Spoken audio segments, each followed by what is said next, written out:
6 tanda usus kita kotor. Yang pertama, selalu tak ada mood. Yang kedua, susah nak turunkan berat badan. Yang ketiga, mulut, ketiak dan badan berbau. Yang keempat, cepat rasa letih. Yang kelima, kerap sakit perut. Dan yang keenam, sembelit. So, saya akan tunjukkan satu cara untuk bersihkan usus korang hanya dengan meminum air. Inilah dia Flush Renewave air beralkali by Quantas Technology.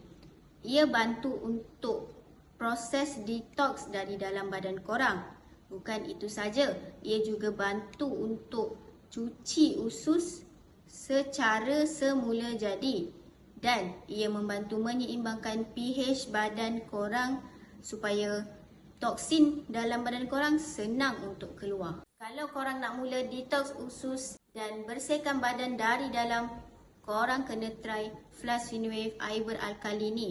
Klik link di bio untuk order sebab stok terhad.